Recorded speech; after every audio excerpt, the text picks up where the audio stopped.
Eu quero compartilhar algo com você hoje,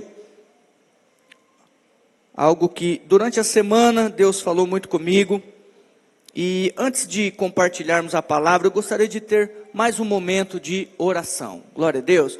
Quero que nós estamos diante da palavra do Senhor, eu falei hoje pela manhã, e muitas vezes, irmãos, por estarmos familiarizados com a palavra, com o pastor, com o tipo da mensagem, o jeito que a mensagem é pregada, muitas vezes nós nos distraímos durante a palavra, durante a mensagem, muitas vezes o nosso coração, por causa da familiaridade mesmo, não ouve de bom grado. Você sabe quando você não consegue desfrutar e contemplar aquilo, porque você está tão familiarizado com aquilo, e você não consegue muitas vezes desfrutar do momento, poder usufruir melhor do momento. E nós muitas vezes somos assim, nós estamos acostumados com os cultos, com as células, e a gente vem num momento como esse, eu já sei basicamente o que o pastor vai falar, já conheço toda a liturgia do culto, eu sei que vai ter uma abertura, depois vai ter um momento de louvor, um momento de oferta, o pastor vem com uma palavra ali, 30 minutos, eu já sei tudo isso, e aí você muitas vezes perde, de viver intensamente aquele momento, de reter aquilo que o Espírito tem para você, porque muitas vezes o seu coração ali está distraído, não está desejoso, não há um desejo intenso por aquilo que Deus vai falar. Deus age por meio da sua palavra. Quando Deus quer nos abençoar, Ele libera sobre nós uma palavra. Quantos querem ser abençoados aqui? Quantos entendem que precisam das bênçãos do Senhor? Você tem convicção disso, que sem Cristo, sem as bênçãos do Senhor, nós não podemos fazer nada? É muito importante isso, nós precisamos da graça, nós precisamos das bênçãos, então nós temos que estar com os nossos olhos, ouvidos e o nosso coração atento, disposto em ouvir, amém? E o inimigo, o que ele deseja fazer? Te distrair, ele deseja chamar a sua atenção, ele deseja que você perca o foco.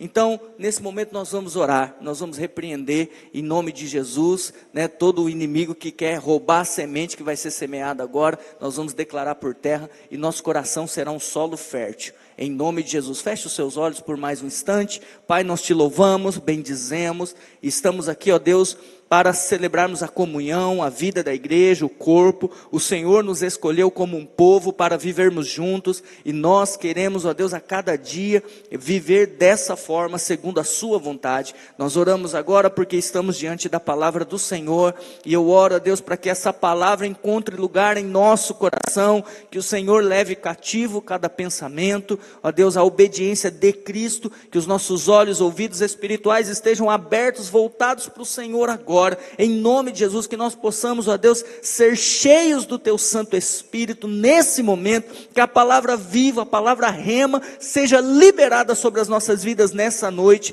Nós oramos e cremos que recebemos em nome de Jesus, aleluia, amém, glória a Deus. Eu quero dizer que você já é abençoado em nome de Jesus. Você tem convicção disso? Glória a Deus, e o Senhor vai te encher mais e mais, para que você possa transbordar dessas bênçãos que estão sobre você, e isso pegar o seu irmão, pegar as pessoas que estão à sua volta. Irmãos, nós temos falado muito sobre a comunhão do Espírito, e nós temos que entender que o amor do Pai, a graça do Filho e a comunhão do Espírito é o propósito e a vontade de Deus para nós, Deus nos amou, e a graça é exatamente a expressão, a manifestação desse amor que nos conduz à comunhão do Espírito. Então, a graça e o amor revelado na cruz, na pessoa de Jesus, que não nos leva agora a cumprirmos, a vivermos o propósito de Deus, é uma graça vã, é uma graça que não teve o seu efeito, porque a graça vai nos conduzir a vivermos como povo, como família, vai nos conduzir à comunhão do Espírito. Essa é a vontade de Deus para nós. Nós temos que entender que a salvação não é o fim, a salvação é apenas o meio que nos devolve ao propósito. Qual o propósito, pastor? O propósito de sermos um povo, uma família, um povo que vai viver junto, compartilhar convívio, um povo que vai viver em comunhão. Então, quem pensa a salvação para si, ainda não entendeu o verdadeiro propósito da salvação. O propósito é que uma vez salvos, uma vez que fomos salvos, nós possamos viver em comunhão e sermos instrumentos de transformação na vida uns dos outros, para que toda a comunidade chegue à unidade da fé, à maturidade de Cristo, à estatura do varão perfeito. Então essa é a vontade de Deus. Deus revelou o seu amor, a graça manifestou, e agora essa graça está trabalhando nas nossas vidas para nos levar à comunhão do Espírito. A salvação é para que nós possamos viver em comunhão. Se não houvesse salvação, tampouco poderíamos viver em comunhão. Mas porque fomos salvos, unidos ao Espírito, nos tornamos filhos, e agora se nos tornamos filhos de Deus, nós somos irmãos em Cristo. Amém? Essa pessoa que está do seu lado aí é seu irmão em Cristo, tem a mesma vida que você, compartilha do mesmo propósito que você, e nós vamos juntos edificarmos a igreja, a família, e que aqueles que o Senhor escolheu salvar, que estão lá fora, que ainda não conhecem o Cristo que nós conhecemos, nós vamos pregar para Ele, nós vamos testemunhar para eles, para que eles possam também fazer parte da família.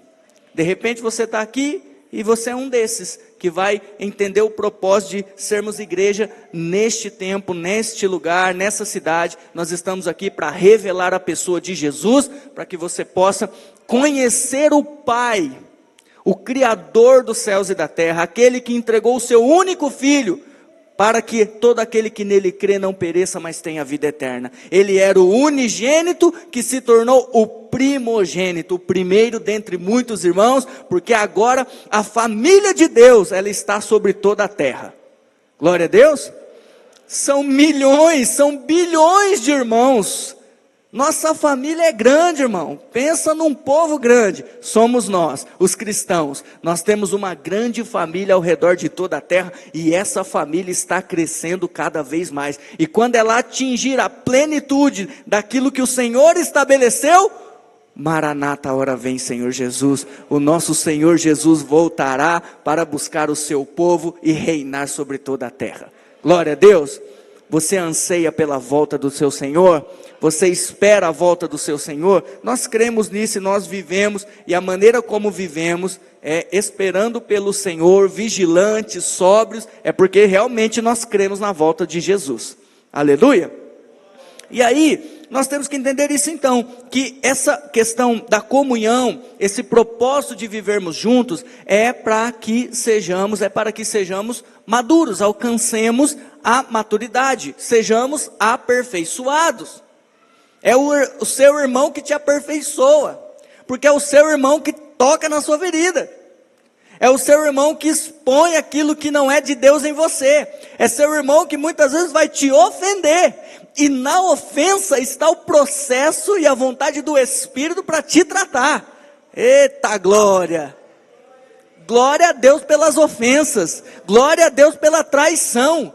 Irmãos, deixa eu dizer algo para você. Eu tenho falado muito disso, né? Muitos pensam que Jesus veio nos dar uma vida fácil. Não, Jesus, por meio do seu Espírito agora derramado sobre toda a terra, veio nos garantir que em meio à dificuldade nós vamos passar. Ele veio te preparar para as dificuldades. Por meio do Espírito Santo, nós podemos ser traídos e não mudarmos de posição. Eita, não ouvi nenhum amém. É nesse momento que... Por quê? Porque é nesse momento que você tem que dar a resposta da sua fé, uai. Quando tudo está muito bem, muito fácil, sabe? Dinheiro na conta, conta no azul, está tudo certinho, família edificada, tudo. Sabe, nesse momento não precisa ser muito crente, né? Para dizer que para crer que está tudo certo. Mas no momento em que você enfrenta a crise, a luta, a tribulação, no momento que você de repente sofre uma traição, no momento que você é ofendido, é nesses momentos que você precisa permitir que o amor do Pai derramado em nossos corações pelo Espírito possa fluir. Aleluia, e nós devemos entender isso, Senhor, porque a instrução de Jesus para nós é que devemos amar os nossos inimigos. Se tem que amar o inimigo, imagina o seu irmão. Forte, né, irmão? Mas muitas vezes a gente odeia o irmão e o inimigo, a gente quer que queime no mármore do inferno. Nós precisamos ser instruídos pela palavra. A palavra vem para nos trazer instrução, né, de como nós devemos viver como povo do Senhor. E aí, você tem que ter o cuidado de dizer que não gosta de determinado irmão.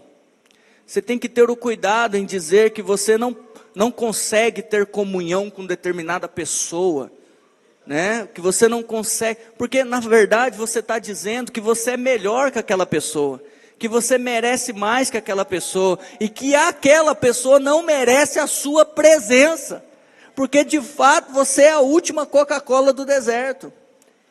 Jesus nem precisou pagar um alto preço na cruz para morrer por você, né? Se fosse só você no universo, Jesus não precisaria morrer na cruz, porque afinal você é bom, você é boa.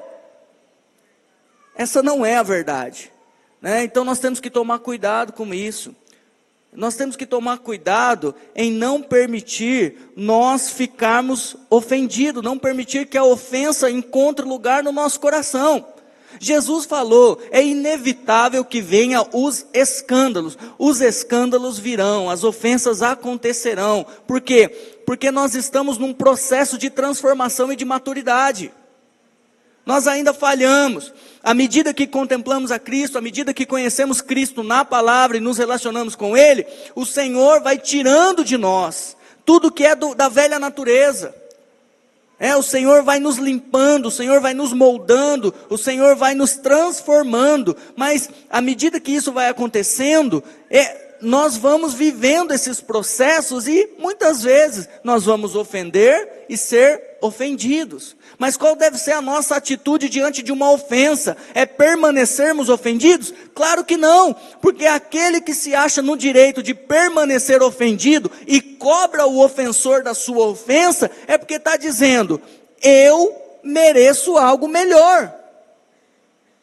Eu tenho o direito de me ofender, e nós não temos o direito de nada. Você imagina Jesus se usasse do seu direito de ficar ofendido e virasse para o pai e falasse assim, eu não vou morrer por esse povo que nada. Porque eu não sei se você leu, mas fomos nós que pregamos Jesus no madeiro. Nós o traímos. Foi por causa do meu pecado e do seu pecado que Jesus precisou morrer numa cruz. E ele morreu. Nós o rejeitamos, irmãos. Levantamos calúnias de Jesus. Pastor, eu não estava lá. Não, você estava lá sim. Aquele povo que estava lá, que crucificou Jesus, aquele povo éramos nós na verdade. Nos representava aquele povo. Se fosse nos nossos dias hoje, aconteceria da mesma forma.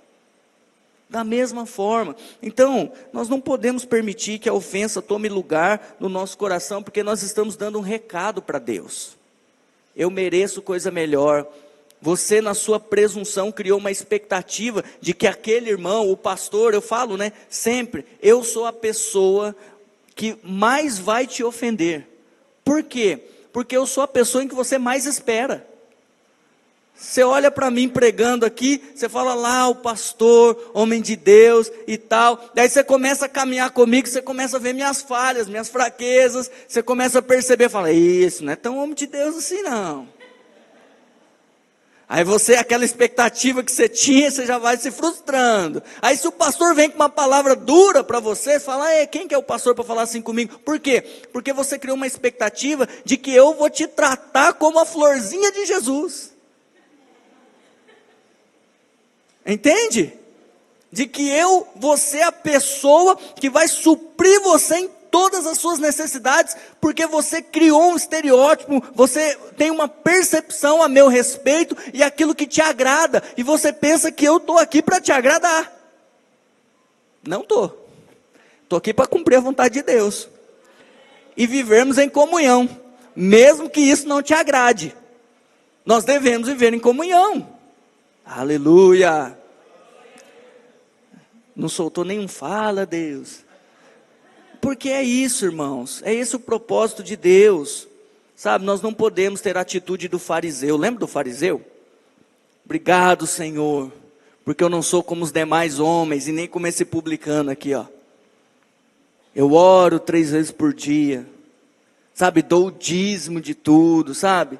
E o publicano está lá batendo no peito, não ousa nem levantar o rosto aos céus, porque ele está dizendo: Senhor, quem sou eu? Eu sou miserável, pecador, não mereço estar na tua presença, não mereço a sua bênção, a sua graça, o seu amor. E a Bíblia fala assim: quem desceu para casa justificado? Aquele que reconheceu a sua condição diante de Deus.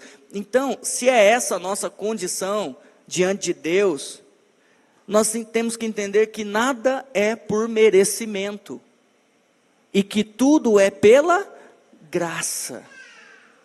Amém, irmãos? Estamos aqui não porque merecemos, estamos aqui porque o Senhor Jesus nos escolheu revelar o amor do Pai a nós. Estamos aqui porque Deus, na pessoa de Cristo, escolheu nos perdoar, nos justificar, nós os que cremos. E decidiu então pregar as boas novas para nós, nos reconciliar consigo mesmo. E dizer: olha, eu não vou te culpar, te condenar por causa do teu pecado, eu vou condenar o meu filho no seu lugar, e uma vez que você crê nele, a justiça dele passa para você, e agora você pode ter relacionamento comigo, você pode agora ter comunhão comigo. Aquele muro de separação que havia, não haverá mais. Por quê? Porque o caminho será aberto pelo sangue do meu filho, pelo sacrifício perfeito e eterno, e você vai poder agora se achegar ao trono da graça, e encontrar favor, encontrar descanso, ser abençoado, poder novamente ouvir a minha voz, comunicar as minhas virtudes, viver em comunhão com os irmãos.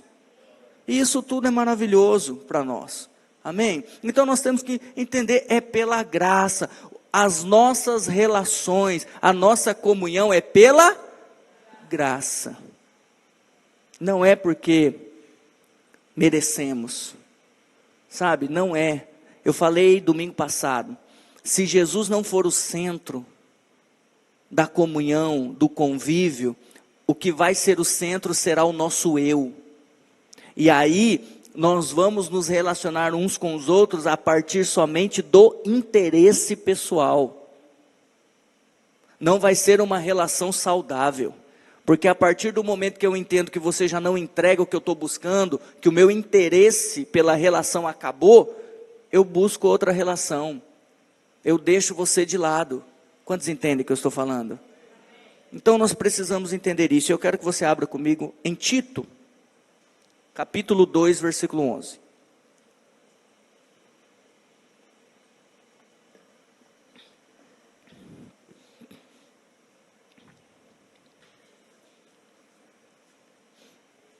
Não andamos por merecimento e sim pela graça. E aí nós precisamos entender a graça. Entender esse favor imerecido. Entender o propósito da graça o que a graça produz em nossas vidas. O que ela faz em nossas vidas. E Tito então, e eu quero pegar o gancho e eu vou falar um pouquinho sobre essa questão da graça e da santidade. Da graça e da santificação, porque não há oposição entre a graça e a santidade, não há, na verdade uma depende da outra, na verdade a santidade ela depende da graça, do quanto da graça, da revelação da graça e do amor nós temos. Então Tito, Paulo escrevendo a Tito, ele vai falar, olha, porque a graça de Deus se manifestou, trazendo salvação a todos, Jesus. Quando Jesus se manifestou, a graça se manifestou, porque a graça é uma pessoa, aleluia? Então ele veio trazer salvação a todos, e aí ele vai continuar no 12 dizendo, ela nos ensina, nos educa, para que, renegadas a impiedade e as paixões mundanas, vivamos neste mundo, de forma sensata, justa e piedosa, aguardando a bendita esperança e a manifestação da glória do nosso grande Deus e Salvador, Jesus Cristo. Ele deu a si mesmo por nós, a fim de nos remir de toda iniquidade e purificar para si mesmo um povo exclusivo seu, dedicado à prática de boas obras. Então a graça se manifesta trazendo salvação, diga, pela graça, eu fui salvo. Aleluia. E é isso mesmo. Questão de salvação está resolvida na sua vida. Você foi salvo pela graça mediante a fé. Não tem a ver conosco, é dom de Deus. Só que essa graça, ela continua atuando. E ela vai nos conduzir a um estilo de vida. Que estilo de vida, pastor? Ela vai nos ensinar, nos educar a quê? A não vivermos mais como vivíamos. Nos prazeres da nossa carne, no pecado. Ela vai nos ensinar a isso. Agora a vivermos da maneira de Deus, no estilo de vida de Deus. A manifestarmos o caráter de Cristo. Então a graça não é licença para o pecado. A graça não pode ser usada para justificar os seus erros.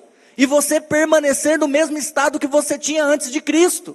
Só que agora você já não tem mais consciência pesada, porque afinal Jesus já te perdoou, não há mais condenação, e aí você permanece no erro agora, só que com a consciência tranquila. Por quê? Porque eu estou na graça. Você já foi conversar com alguém e ela te deu essa resposta? Você cobra uma atitude diferente, irmão. Você é crente agora, filho, você é filho de Deus, você tem a vida de Deus em você, você é nova criatura. Olha, isso você não pode. De repente, você vai cobrar de alguém. Eu já cobrei muitas pessoas da preguiça, Falou, não dá, Não, eu estou na graça. Tipo assim, eu estou na graça, vale qualquer coisa. Deus aceita qualquer coisa. Porque eu estou na graça, eu posso continuar nessa mesma condição. Não. Por quê? Porque você agora é participante da natureza de Deus. Você é imagem e semelhança de Cristo. E foi convocado para viver como povo que vai expressar os valores, as virtudes, que vai viver a cultura do reino dos céus, compartilhar as virtudes de Deus, manifestar o caráter de Deus. Amém? Amém, irmãos. Então a graça, ela vai fazer isso, ela vai nos ensinar. Por quê? Porque ela é uma pessoa. E aí nós precisamos renovar a nossa mente em relação à verdade da graça. Novamente eu vou dizer algo a você. Jesus, irmão, se manifestou para destruir as obras do diabo. Jesus se manifestou para condenar o pecado na carne, para aniquilar o pecado. Jesus se manifestou para que eu e você fôssemos totalmente libertos da escravidão do pecado. Como que agora nós vamos permanecer no pecado achando que está tudo bem?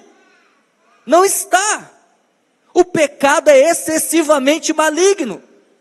O pecado causa destruição. Nós precisamos voltar a chamar pecado de pecado. Pastor, mas o Senhor tem pregado que eu já fui perdoado. É verdade, você já foi perdoado. A graça é abundante sobre a sua vida. Mas não quer dizer que o Senhor simplesmente desconsiderou você continuar pecando porque você já foi perdoado. Não, não é isso. Vai trazer consequências, vai te fazer insensível à voz do Espírito. Você vai viver uma vida cristã apática. Sabe, você vai andar mais na carne de maneira natural do que no Espírito.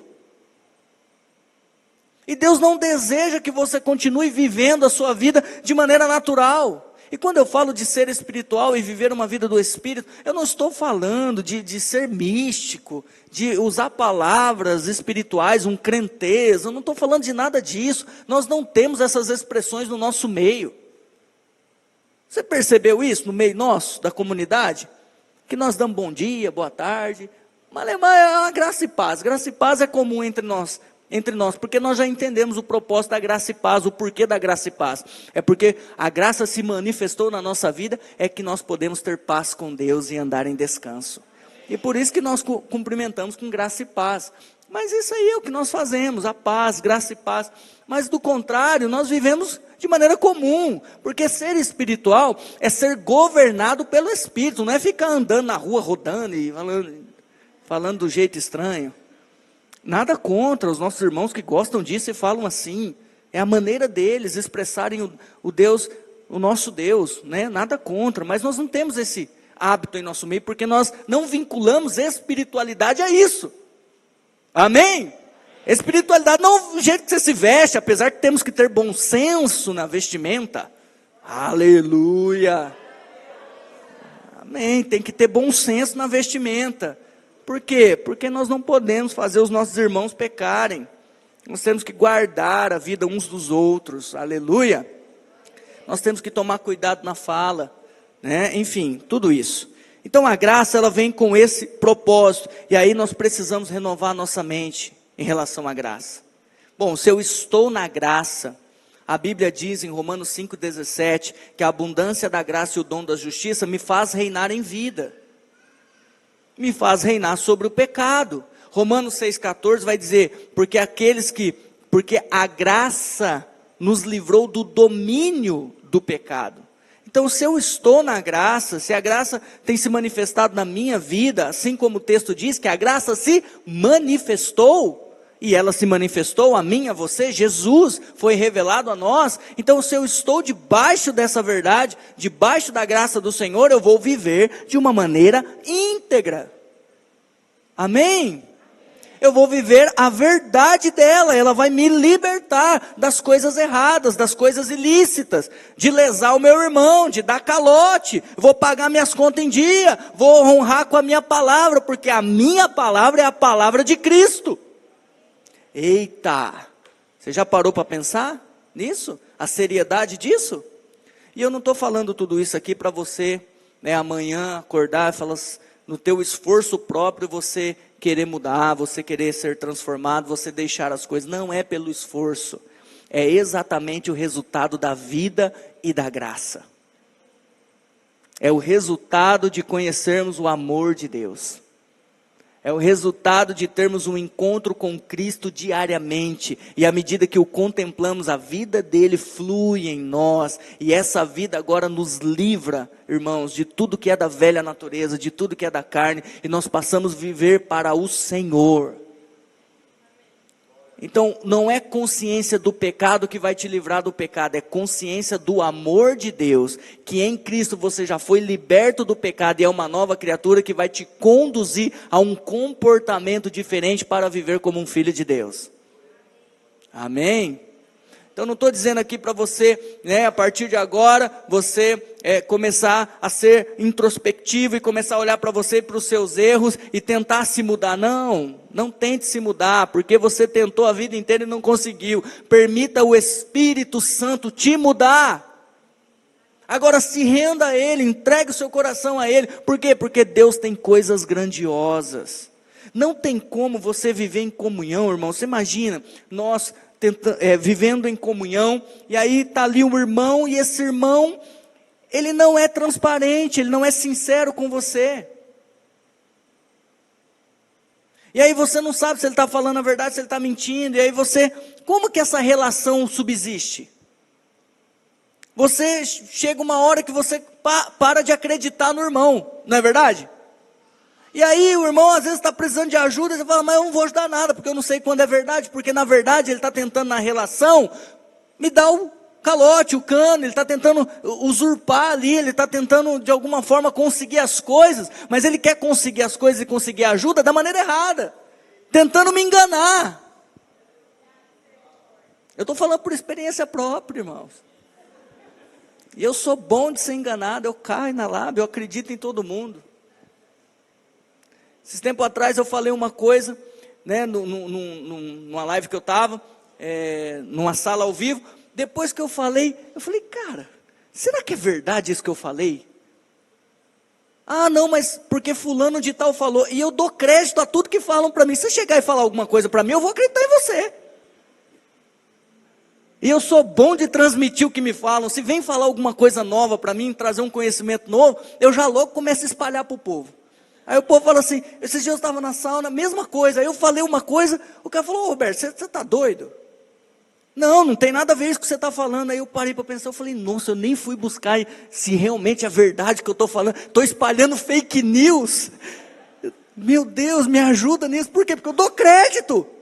Aí pega um irmão que é bom de lábio, engana o pastor facilmente, mas você não engana Cristo. E você só está procrastinando a sua libertação. E você vai começar a colher as consequências de permanecer no erro desse jeito. Sabe o que vai acontecer? Você vai começar a separar os irmãos vão começar a não querer mais andar com você. É tudo consequência do estilo de vida, sabe? Que nós estamos vivendo, nós precisamos trazer isso à consciência e clamarmos o Senhor, conhecermos a graça que vai verdadeiramente nos livrar de nós mesmos, desse estilo de vida. Sabe, o pastor comentou aqui, né, que muitos pensam, né, que quando você leva o dinheiro na igreja, você está dando dinheiro para pastor, e para o pastor enriquecer e tal. Mas por que tem essa fala? Porque tem muito pastor pegando dinheiro da igreja e enriquecendo a si próprio. Tem muito pastor usando disso, usando a palavra de Deus para realmente tirar dinheiro dos irmãos. Eu nem chamo de pastor alguém assim. Mas não é a verdade, irmãos, da maioria. Agora, o que fica? Fica a parte negativa exposta. E nessa parte negativa entra todo mundo. É ou não é? Sabe, nós estamos aqui como comunidade já faz 14 anos, tem gente que está desde o início conosco, conhece desde o início, eu não estou falando que eu sou perfeito, mas a pessoa nos conhece. Então se você quer conhecer a mim, você precisa conhecer essas pessoas que estão aí. Eu falo, não, eu estou há tanto tempo lá na comunidade, eu sei como ele é. Não tem como você esconder a sua face muito tempo, tem? Você pensa que está escondendo, mas as pessoas no fundo sabem. Não tem como. Não tem como escondermos. Agora nós precisamos realmente permitir o Espírito de Deus tratar. E às vezes, a maneira como Deus vai nos corrigir e nos tratar é nos expondo. E essa parte é dolorosa. Essa parte é dolorosa. E aí, quando houver a exposição, nós somos família. Eu posso ouvir um amém? O que nós fazemos? Nós ajudamos a expor, pastor. Não, nós excluímos o irmão da congregação. Não é isso que nós fazemos. Nós não queremos isso. Porque quando mexe com um, mexe com todos. Se um membro está ferido, todo o corpo sofre. Então nós trazemos para perto. Nós atamos as feridas, nós vamos para um processo de cura agora. Nós não vamos excluir o irmão, nós vamos trazer para perto. Por isso que eu falo, irmãos, guarde a sua boca. Não pode sair da mesma boca, da mesma fonte, água doce ou amarga. Você não pode com a mesma boca bendizer o Senhor e falar mal do seu irmão, que é um contigo, que é um com Cristo. Aleluia. Não teve um que deu aleluia aí. Nessas horas é bom dar aleluia para ficar mais leve. Nós não podemos, então nós guardamos a imagem uns dos outros. Não é que nós vamos ser coniventes com o erro. Não é que vamos compactuar com isso, não é isso. Mas nós vamos guardar o nosso irmão. Né? Eu lembro quando a gente fazia coisa errada, eu e o Mateus, fora, que a mãe era chamada e muitas vezes eles vinham querer falar de nós. Num primeiro momento lá, a mãe defendia. Mas quando chegava em casa... Ou seja, para os outros eu te defendo, agora em casa o negócio pega, porque aqui eu vou tratar você. Quantos entendem? Nós devemos guardar a imagem uns dos outros e trazer para o corpo. Por quê? Porque é aqui que há vida, o Senhor ordena a vida, a bênção. Foi lido no início. Aqui que traz cura, o tratamento. Então nós não vamos expor o nosso irmão para que ele passe vergonha, não. Se houver a exposição, nós vamos trazer para perto e nós vamos oferecer auxílio, cuidado, mostrar o caminho. Amém? É assim que nós devemos agir, é assim que a graça deseja e se manifesta na nossa vida para isso. Né? Então nós temos que entender o propósito dessa graça que vai nos levar a um estilo de vida de santidade. O contrário de santidade não é pecado, é ser comum, é ser como todos os outros. Então, nós não somos pessoas para vivermos igual ao mundo vive.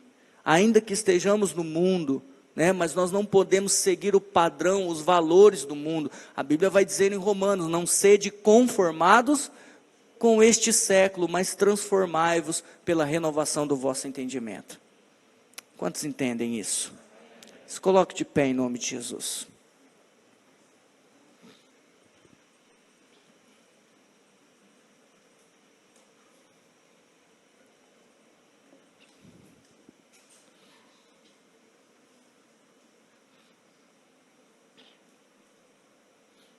Então, eu quero ler um último texto,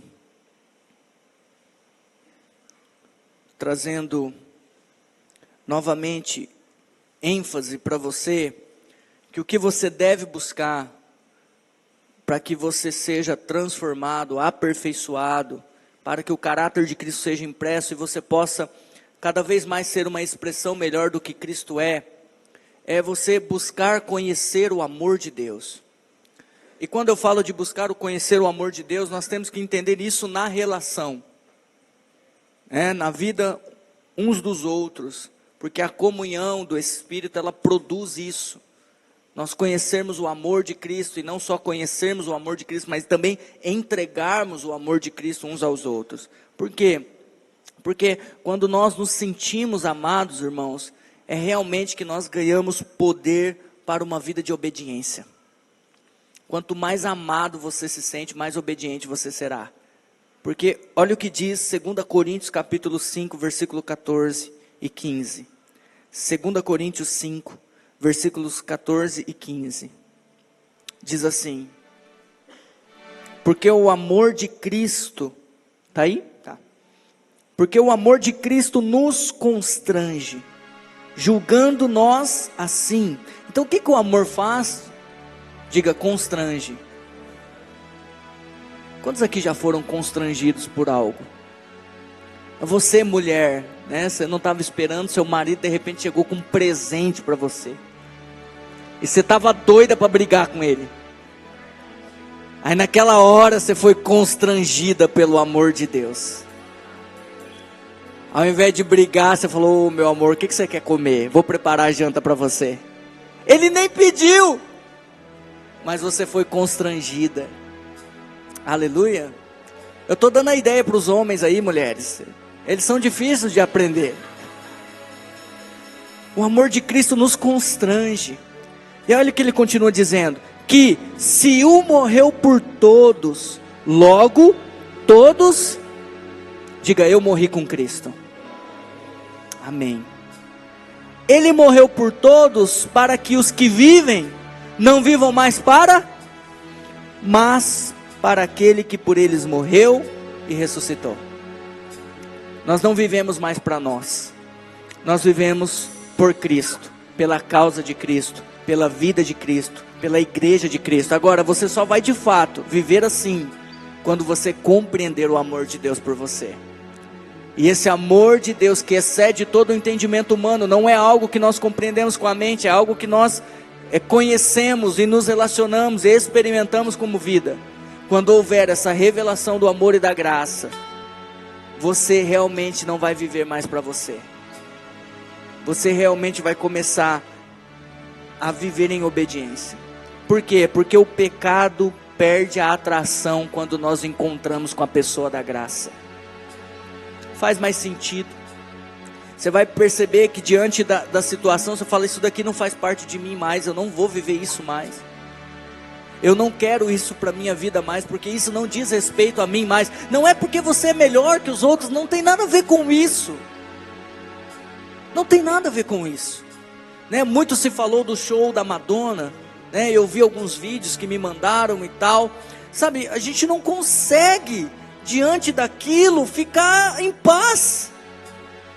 Mas não é porque somos melhores, não tem nada a ver com isso, tem a ver com os valores que foram colocados em nós. Amém, irmãos? Tem a ver com a vida do nosso Senhor em nós, que não tem nada a ver com aquilo. É isso. Porque o pecado, ele perde a atração. Quanto maior a revelação do amor, mais para Cristo você vai viver. E quanto mais você viver para Cristo, irmãos, mais uma vida abundante, mais graça você vai experimentar, mais as pessoas vão querer estar perto de você, à sua volta, mais gente você vai atrair, porque Jesus, ele atraía as pessoas. Aleluia. Que possamos ser esse Cristo sobre toda a terra, que possamos viver como um povo do Senhor. Enquanto o louvor canta uma canção, eu quero convidar você a fazer uma oração. E a oração que nós vamos fazer é para que o Espírito Santo abra os olhos do nosso entendimento e nós possamos ter revelação do amor de Deus. Aleluia. Você vai orar por revelação, por conhecimento do amor de Deus. Então, enquanto toca uma canção aqui, comece a orar. Comece a pedir que o Espírito Santo, que o Senhor derrame sobre ti espírito de sabedoria e de revelação. Comece a pedir que o Deus revele o amor do Pai a você. Oh Deus, oh, nós queremos conhecer o teu amor. Nós queremos conhecer a altura, a largura, comprimento, profundidade. Conhecer o amor de Cristo que excede todo entendimento. Abra os nossos olhos, tira as escamas, nos leva a ter uma experiência com esse amor. Que esse amor seja revelado na relação nossa como povo, como igreja, como irmãos.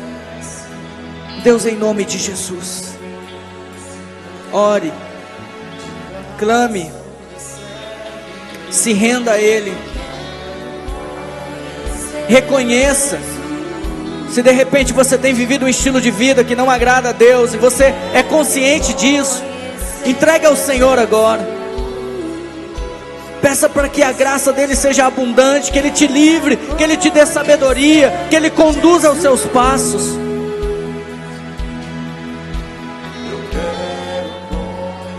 Oh Deus, nos rendemos a Ti, nos rendemos a Ti. Nos leva, nos conduz a cada dia experimentarmos desse amor, dessa graça que transforma, que nos liberta, que nos livra do domínio do pecado, que nos ensina a viver de maneira sóbria, justa e piedosa, que nos faz pessoas íntegros na nossa relação. Eu oro em nome de Jesus, Pai, para que se há em nosso meio ofensa, ressentimento, mágoa, em nome de Jesus que caia por terra e que haja reconciliação, que haja perdão, que haja unidade. Toda maledicência, todo espírito de divisão, nós nos levantamos contra agora nesse momento. Nós declaramos por terra, nós declaramos que seremos um povo que expressará a glória do Senhor, vivendo em unidade, amando uns aos outros, sendo suporte uns dos outros, vivendo o vínculo da paz, a unidade do Espírito, em nome de Jesus. Em nome de Jesus. Nós vamos ser compreensivos, amáveis. Nós vamos manifestar graça, porque foi graça que recebemos, é graça que nós vamos entregar. Nos ajude, nos capacite, nos ajude em nossas fraquezas. Nós oramos em nome de Jesus. Será que você pode cantar? Cante, que o seu amado é o mais belo. Declaro o amado, o mais belo entre milhares de milhares. Meu amado é o mais belo entre milhares de milhares.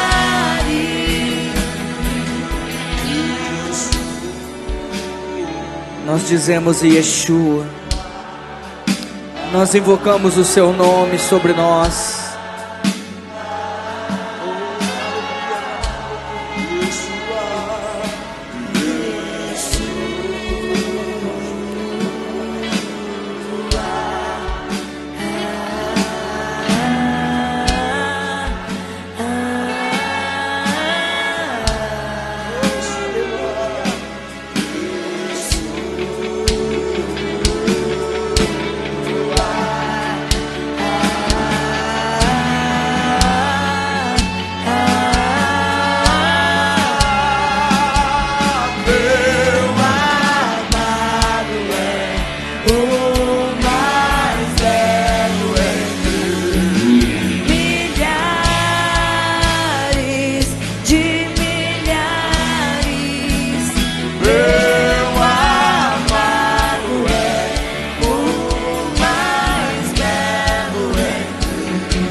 Aleluia.